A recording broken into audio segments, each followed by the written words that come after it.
ladies and gentlemen, and basketball fans. Today, I come before you to discuss the fundamental stand of the NBA All Star Game, a game that showcases the best talented and the most inquired players of all time, from LeBron James to Stephen Curry to even great players like Chris Paul and etc.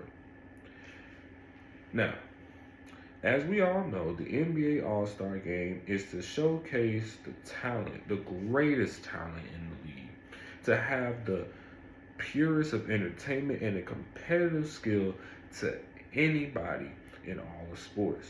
The NBA All Star Game has been there, it has been great. But in recent years, including this year, the All Star Game has not been the greatest. It hasn't really been the best. And to be honest, in the words of Stephen A. Smith, has turned into well, how can I say, a glorified pickup game. Now, if you could go back, think back to 2001, which was honestly put down as one of the most amazing All Star games and possibly one of the most greatest All Star weekends. It was probably one of the greatest All Star weekends because not only did we see a great 3-point contest that was run by Allen Iverson, we also saw possibly one of the greatest dunk contests of all time, held in by his greatness, Mr. Vince Carter. And as we are on the topic, as we look at the game itself, highlighted by the NBA's greatest legends, Shaquille O'Neal, Kobe Bryant, Allen Iverson, people who had that competitive skill, that gritness as they wanted it to win. Those players were chosen because of their competitive skill. But if you go down and you look at recent memories, such as 2024, which that All Star game was in Indy. And in Indiana, if you have seen the score, the final score to that game was 221 to 186. Now, you may think, well, that score is still close, but think about it. 200 points in an NBA game? Back then, people could barely score 70 points. Heck, they could hardly reach 60. And if you really sit back and think about the players that actually want to make the game competitive. Well, that's why I'm here to talk to you about changing how we vote for players and what the NBA can do to involve us fans to be able to make the All Star game a greater place and possibly a more competitive and a way more entertaining game. Let's start with how the NBA chooses these players. In this policy, the NBA chooses 12 players, your starting five, and your reserves. The starting five are all chosen by votes, while the reserves are chosen by the coaches. Now, the people who vote are us fans, players, and the media. Now, when you really sit back and think about it, the NBA All-Star Game is supposed to showcase some of the greatest talents in the NBA. But if you really look back and just take a moment to look, are we really getting a game, or are we getting, as some would say, a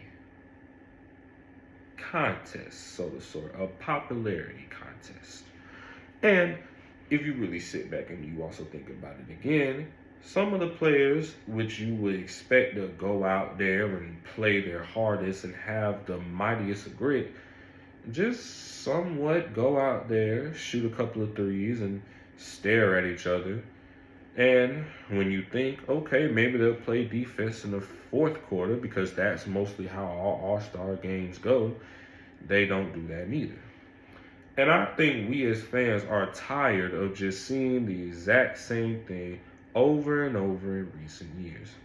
which is why I believe that we as NBA fans, why we must choose the players that we believe deserve to be in the All-Star game.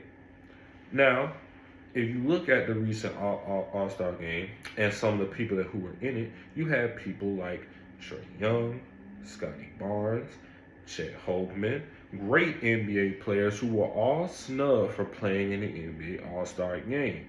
But while getting replaced by players who have hardly done anything this season or who are just in there for just namesake, which is in some cases disrespectful to us fans because, well, we purchased these tickets. We purchased to see the best of the best, not people just doing what they want.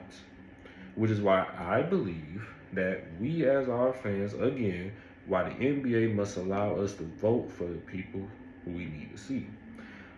Now, another thing that I wish the NBA would do was add more substance to the game. One of the things I wish the NBA would add is the 4-point line, which is indicted by the Big Three League, which is fined by Ice Cube. And it is real. It could add more competition to the game. Maybe to show more long-range shooting for some of the best shooters. Give the players something to work for. But that's neither here nor there. Let's focus on the policy.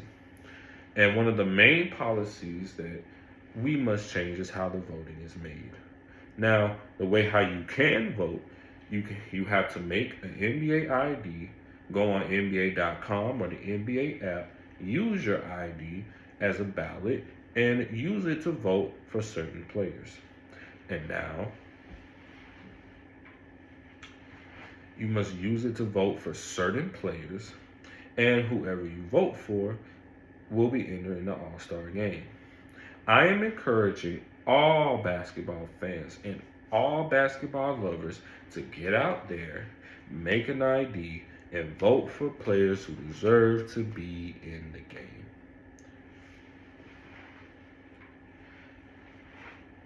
Another thing that must be noted is a quote by the late great Kobe Bryant, who also has experienced a lot of lacklusterness in the NBA All-Star game, in which he quotes, "The NBA All-Star game is supposed to bring in and cultivate the best talent and the greatest to ever step on the floor. And if you want to be known as the greatest, you have to be competitive." So let's show the NBA how we fans want competitiveness by voting for who shall and who should be in the All-Star game. And hopefully, with the new rules that I also talked about, bring back the greatness that the All-Star game once had. Thank you for listening.